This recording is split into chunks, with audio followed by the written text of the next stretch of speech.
teman-teman, apa kabar?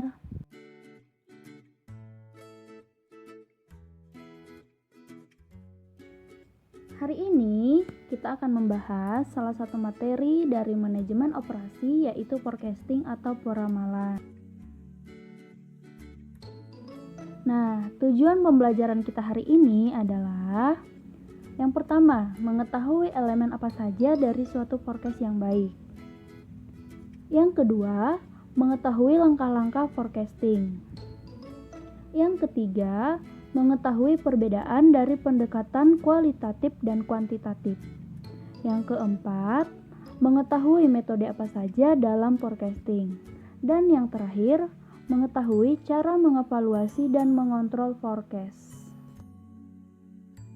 Pertama, kita mulai dari pengertian terlebih dahulu. Apa itu forecasting?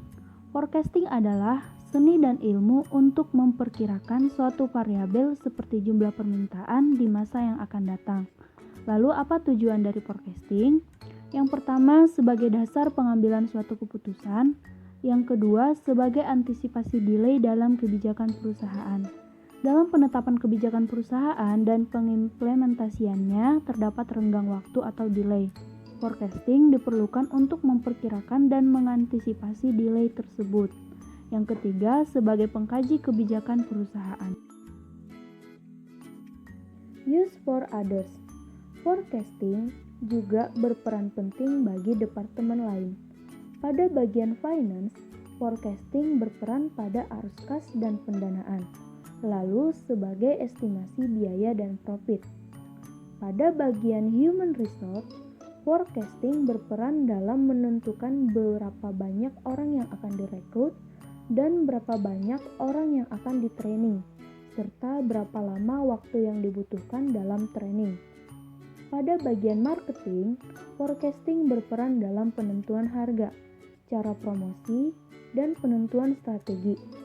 Sedangkan pada bagian produksi, forecasting berperan dalam perencanaan dan pengendalian material produksi, penjadwalan proses produksi, dan memperhitungkan beban kerja. Elements of good forecast harus terdiri dari elemen apa saja suatu peramalan yang baik? Meaningful. Suatu peramalan harus berarti dan masuk akal. Written. Harus tertulis agar memudahkan dan membuat horizon peramalan dan historis data. Easy to use. Jangan sampai peramalan malah mempersulit kegiatan operasi yang ada. Reliable. Mampu diandalkan dan dapat menjadi pembangun kepercayaan diri usernya. Accurate. Akurat dan tepat diperlukan untuk membuat perbandingan untuk alternatif lain. Timely. Waktu menjadi penting dalam melakukan proses peramalan. Selanjutnya, kita masuk pada langkah forecasting. Apa saja sih langkah dalam membuat forecasting? Nah, yang pertama, kita menentukan terlebih dahulu tujuan dari forecasting itu sendiri. Yang kedua, membangun horizon waktu. Yang ketiga, menentukan teknik apa saja yang akan digunakan dalam forecasting. Yang keempat, mengumpulkan dan menganalisis data. Yang kelima, membuat forecasting. Dan yang terakhir, mengevaluasi serta mengamati forecasting. Pendekatan forecasting. Yang pertama, kualitatif. Pendekatan kualitatif merupakan metode yang menganalisis kondisi objektif dengan apa adanya atau peramalan yang didasarkan atas data kualitatif masa lalu. Metode kualitatif dipengaruhi beberapa faktor. Yang pertama, intuisi. Yang kedua, pendapat. Yang ketiga, pengalaman. Dan yang keempat, sistem nilai pengambilan keputusan. Berikutnya, kita masuk pada tinjauan metode kualitatif. Metode kualitatif dapat ditinjau menjadi 4 cara. Pertama, opini eksekutif. Pendekatan ini sering digunakan sebagai bagian dari perencanaan jangka panjang dan pengembangan produk baru. Dengan keuntungan menyatukan pengetahuan dan bakat yang cukup besar dari berbagai manajer. Kedua, opini tenaga penjualan. Anggota staf penjualan merupakan sumber informasi yang baik karena kontak langsung dengan konsumen. Ketiga, survei konsumen. Dengan memberikan pertanyaan langsung pada konsumen, kemungkinan kita dapat memperoleh jawaban yang nyata. Dan yang terakhir, pendekatan lainnya. Salah satunya adalah metode Delphi yang merupakan panel para pakar dan diperlukan secara iteratif. Diskusi di sini terbatas pada penggunaannya sebagai alat perkiraan. Pendekatan yang kedua yaitu kuantitatif. Kuantitatif merupakan peramalan yang didasarkan atas data kuantitatif atau model matematis yang beragam dengan data masa lalu. Metode kuantitatif biasanya melibatkan teknik matematika, memiliki data stabil dan historis, dan memiliki teknologi berjalan seperti aplikasi atau software pengolah data. Tinjauan metode kuantitatif. Quantitative forecasting dibagi menjadi dua bagian. Yang pertama, time series models, dan yang kedua, associative models. Nah, time series models dibagi lagi menjadi tiga bagian. Yang pertama, naive approach, yang kedua, moving average, dan yang ketiga, exponential smoothing. Nah, associative models juga dibagi lagi menjadi dua bagian. Yang pertama, linear regression, dan yang kedua, non-linear regression. Time series models terbagi menjadi tiga. Yang pertama adalah naive method. Disebut naive karena pendekatan kuantitatif yang mengasumsikan permintaan periode mendatang sama dengan periode saat ini. Lalu kedua adalah average method, peramalan berdasarkan pada rata-rata. Metode ini digunakan jika data kecil dan tidak ada kecenderungan. Untuk lebih memahami, di sini ada contoh perhitungan average method. Nah, dapat kita lihat data penjualan dari tahun 2016 hingga 2020. Pertanyaannya, berapakah penjualan pada tahun 2021? Moving average memiliki rumus MA sama dengan sigma permintaan sebelumnya dibagi dengan jumlah data. Maka, MA sama dengan 140 dibagi 5, dan hasilnya 28. Dengan begitu, peramalan penjualan pada tahun 2021 adalah 28. Ketiga, exponential smoothing. Metode peramalan rata-rata bergerak yang memberikan bobot secara bertingkat pada data terbarunya sehingga data tersebut memiliki bobot lebih besar. Contoh perhitungan exponential smoothing. Exponential smoothing memiliki rumus sebagai berikut, di mana FT sama dengan perakiraan permintaan yang sekarang. FT kurang 1 sama dengan perakiraan permintaan yang lalu. Alfa sama dengan konstanta eksponensial. DT kurang 1 sama dengan permintaan nyata. Kasusnya, sebuah perusahaan ingin meramalkan permintaan di pasar dengan metode exponential smoothing. Perusahaan tersebut menggunakan konstanta alfa sama dengan 0,1. Perakiraan permintaan pada bulan Juni adalah 10.000 unit. Namun, kenyataannya permintaan aktual pada bulan Juni hanya 9.000 unit. Berapakah perakiraan untuk bulan Juli? Maka, FT sama dengan 10.000 ditambah 0,1 kali 9.000 kurang 10.000. FT sama dengan 10.000 ditambah 0,1 dikali minus 1.000. FT sama dengan 10.000 ditambah min 100. Exponential smoothing sama dengan 9.900. Associative forecasting technique terbagi menjadi dua. Pertama, simple linear regresi merupakan bentuk regresi yang paling sederhana dan banyak digunakan dengan membuat hubungan linier antara dua variabel. Kedua, non-linear dan analisis multiregresi. Non-linear regresi digunakan jika hubungan non-linear muncul, dan multiregresi analisis digunakan jika model melibatkan lebih dari satu prediktor.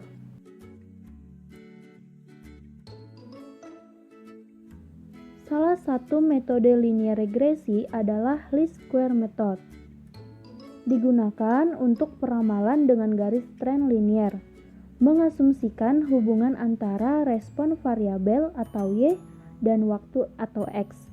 Memiliki rumus Y sama dengan A tambah BX. Yang kita lakukan adalah menghitung titik temu antara A dan B dengan rumus B sebagai berikut dan rumus A sebagai berikut. Contoh perhitungan metode least square. Kita memiliki data penjualan dari tahun 2016 hingga 2020. Pertanyaannya, berapakah penjualan pada tahun 2021? Pertama, kita membuat kolom prediksi atau X dengan bilangan bulat, lalu mengkuadratkan X. Selanjutnya, mengkalikan Y dan X. Mencari nilai A dan B. Nilai A dicari dengan rumus A sama dengan 140 dibagi 5 sama dengan 28. Nilai B dicari dengan rumus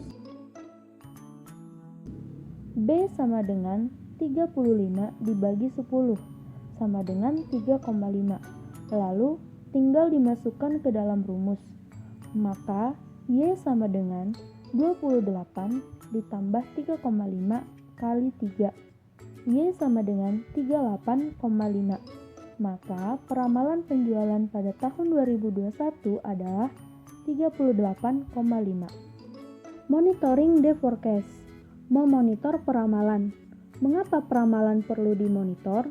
Pertama, suatu model peramalan dapat kurang memadai karena kelalaian suatu variabel penting, perubahan dalam variabel yang tidak dapat ditangani model seperti tren, adanya variabel baru seperti pesaing. Kedua, variasi tidak teratur. Cuaca buruk, bencana, fenomena alam lain, kekurangan atau kerusakan sementara, atau peristiwa serupa.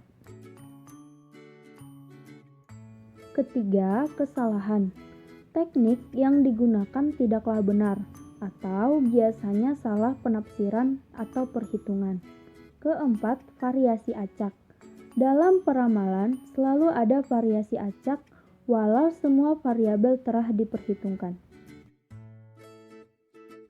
Cara memonitor forecasting yang pertama adalah dengan metode Standard Error of Estimate. Standard Error of Estimate merupakan ukuran yang menunjukkan seberapa tepat prediksi Y berdasarkan X, atau sebaliknya, seberapa tidak akuratnya suatu estimate. Standard Error of Estimate memiliki rumus sebagai berikut.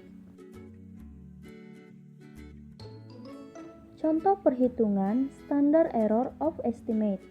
Seperti sebelumnya, kita memiliki data penjualan dari tahun 2016 hingga 2020. Rumus Standard Error of Estimate adalah di mana Y kurang C merupakan hasil dari perhitungan least square. Sebelumnya, kita telah mendapatkan hasil dari perhitungan least square yaitu Y sama dengan 38,5. Dengan begitu, Standard Error of Estimate sama dengan akar 488,25 dibagi 3 dan hasilnya adalah 12,7. Cara lain yaitu dengan tracking signal. Tracking signal menghubungkan kesalahan perkiraan kumulatif dengan kesalahan absolut rata-rata. Tujuannya mendeteksi bias dalam kesalahan dari waktu ke waktu.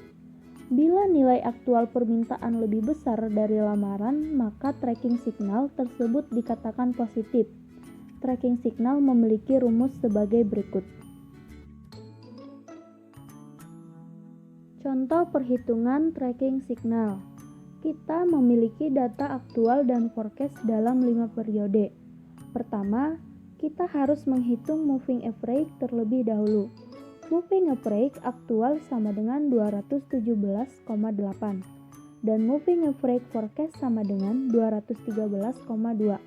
Rumus tracking signal adalah sebagai berikut.